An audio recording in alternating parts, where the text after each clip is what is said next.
आप देख रहे हैं यूपी तक और आपके साथ मैं हूं सुषमा। मायावती करीब 1 दशक के वनवास को कैसे भी खत्म करना चाहती है और इसके लिए वो अपने सबसे कामयाब और पुराने फॉर्मूले को भी फिर से आजमाने जा रही हैं। इंजीनियरिंग का सक्सेसफुल वो मंत्र। अपनी जीत की मीनार को खड़ा करने के लिए माया ने 4 पिलर को तैयार करना शुरू कर दिया है, जिसकी नींव जातीयता के गारे से तैयार की जा रही है। तो चलिए इस फॉर्मूले को माया क्यों अपनाने जा रही है उससे समझाते हैं। इसे समझने के लिए करीब 15 साल पीछे आपको जाना होगा, जब 2007 के विधानसभा चुनाव के लिए क्या बीएसपी, क्या सपा, क्या बीजेपी सभी पार्टियां एड़ी चोटी का जोर लगा रही थी। इस चुनाव को इस लिहाज से जाना जाता है कि देश के सबसे बड़े सूबे में करीब 16 साल बाद कोई पूर्ण बहुमत की सशक्त सरकार बनी थी। बीएसपी ने उस चुनाव में 403 सीटों में से 206 सीटों पर जीत दर्ज की थी और ये जीत सिर्फ सीटों के नंबर के लिहाज से ही नहीं बल्कि वोटिंग परसेंटेज के लिहाज से भी बहुत बड़ी थी। बीएसपी को 30% वोट मिले थे। तो उस समय कैसे मायावती ने गणित लगाई थी, जरा देखिए। मायावती ने ब्राह्मणों को साधा और इसमें उनके सबसे बड़े सिपहसालार थे सतीश चंद्र मिश्र। सतीश जानते थे कि करीब 14% ब्राह्मण वोट बैंक सभी सियासी चालों को बदल कर रख सकता है और खुद बीएसपी का कोर वोट बैंक दलित भी उसके साथ है। तो ओबीसी और मुस्लिमों को मिलाकर तैयार हो गया जीत का वो फॉर्मूला, जिसे फिर से दोहराने की कोशिश की जा रही है। तो 2007 में बीएसपी ने इसी फॉर्मूले के तहत 139 सीटों पर सवर्ण उम्मीदवारों को टिकट दिया, 114 पर पिछड़ों और अति पिछड़ों को, 61 मुस्लिम और 89 दलितों को टिकट दिया गया। सवर्णों में सबसे ज्यादा भरोसा किया गया ब्राह्मण उम्मीदवारों पर। 86 ब्राह्मण प्रत्याशी उतारे गए मैदान में। नारा भी बदल दिया गया। तिलक, तराजू और तलवार की जगह नारा था ब्राह्मण शंख बजाएगा, हाथी चलता जाएगा। हाथी नहीं गणेश है, ब्रह्मा विष्णु महेश है।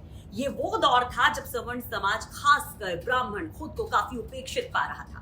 तवा गर्म था और सही टाइमिंग के साथ माया इस पर वार भी कर चुकी थी। तो ब्राह्मणों ने भी दलितों की पार्टी कही जाने वाली बीएसपी का साथ दे दिया। नतीजा ये हुआ कि मायावती ने सत्ता हासिल करके देश की सियासत में तहलका मचा दिया।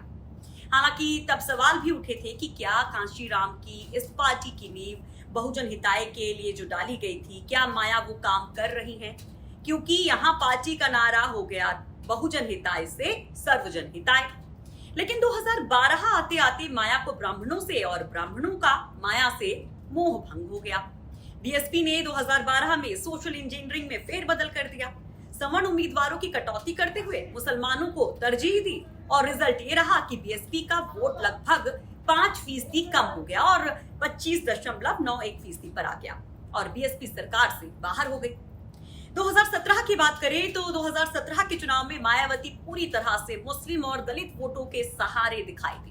माया ने करीब 100 मुस्लिम उम्मीदवार उतारे और सबसे बड़ी हार उनके इस चुनाव में हुई। 2017 में बीएसपी को महज 19 सीटें ही मिली, जबकि अगर वोटिंग परसेंटेज को देखें तो 22% के करीब उनका वोटिंग परसेंटेज रहा। हालांकि वोटिंग परसेंटेज के लिहाज से बीएसपी सेकंड पार्टी जरूर रही, लेकिन सपा और उसके वोटिंग परसेंटेज में ज्यादा फर्क नहीं था।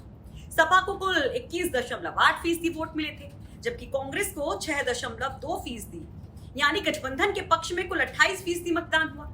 वहीं अकेले बीएसपी की बात करें तो 22.2% वोट बैंक जो था, वोट प्रतिशत जो था वो बीएसपी का था। लेकिन सबसे बड़ी बात यह थी कि 2014 में बीएसपी का खाता तक नहीं खुला था। 17 में ये स्थिति हो गई कि आप 20 सीटों तक नहीं पहुंचे। तो 19 में माया ने अखिलेश से हाथ मिला लिया। 10 सीटें लोकसभा की मिल गई। लेकिन अब जब विधानसभा का चुनाव है तो बखूबी माया जानती है कि इस बार का ये चुनाव डू और डाई वाला है। अगर आप जीत गए तो आप अपनी पार्टी की साख को, अपनी पार्टी को, अपने वर्चस्व को बचा पाएंगे, नहीं तो सब कुछ खो जाएगा। और ऐसे में जो टेस्टेड फॉर्मूला है उसी को फिर से माया अपनाने जा रही हैं और फिर से दलितों के साथ ब्राह्मणों, ओबीसी और मुस्लिमों पर दाम लगाने की उनकी तैयारी है। और सबसे खास बात जो थी, हम 2007 के अगर चुनाव की बात करते हैं, जिसको फिर से रिपीट करने की कोशिश की जा रही है कि कैसे बूथ लेवल पर पार्टी को मजबूत किया गया था, कैसे बहुत पहले ही, यानी कि चुनाव की तारीखों का ऐलान होता उसके बहुत पहले ही कैंडिडेट्स के नामों का ऐलान कर दिया गया था। और इस बार भी वही संभावना बताई जा रही है कि हो सकता है कि अगस्त एंड या सितंबर महीने में आधी से ज्यादा सीटों पर बीएसपी कैंडिडेट्स का ऐलान भी कर दे, यानी कि बिल्कुल वही तैयारी यहां पर देखने को मिल रही है। लेकिन सबसे खास बात ये है कि अब जो हमने पिछले कुछ चुनाव देखे उसमें ये देखने को मिला कि मायावती की पार्टी जो जाटा वोट बैंक है और मुस्लिम वोट बैंक के बस वहीं तक फंस के रह गई, सीमित रह गई। तो क्या उसको वो तोड़ पाएगी? क्या फिर से जिस तरह से 2007 में ब्राह्मणों ने साथ दिया था या ओबीसी वोट बैंक जो फेवर में आया था, क्या वो आ पाएगा? क्योंकि इनको लुभाने के लिए समाजवादी पार्टी, कांग्रेस सभी कोशिशें कर रही हैं और बीजेपी तो अपना मास्टर स्ट्रोक चल ही रही है। खैर, देखते हैं ये चुनावी गणित कैसे बैठता है। माया क्या वाकई में 2007 की तरह कुछ कमाल कर पाती है इस गणित के जरिए? और सतीश चंद्र मिश्र, जिनको ये जिम्मेदारी दी गई है कि वो ब्राह्मणों का सम्मेलन करवाएं, जो 2007 में उन्होंने करवाया था, उसी तरह से क्या यहाँ पर वो कामयाब हो पाएंगे? इस पर हमारी नजर रहेगी और हमारा वादा है कि कोई भी खबर छूटने नहीं पाएगी और खबर के साथ हम पूरी एनालिसिस, पूरी तफसील से रिपोर्ट, उसके आगे पीछे का इतिहास, आगे भविष्य में क्या उसकी संभावनाएं हैं, उस पर भी बात करते रहेंगे। और सबसे अहम जानकारी यूपी किसका है शुरू हो चुका है, क्योंकि विधानसभा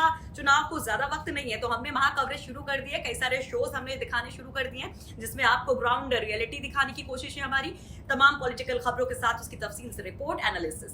तो देखते रहिए सियासी खबरों के लिए यूपी तक।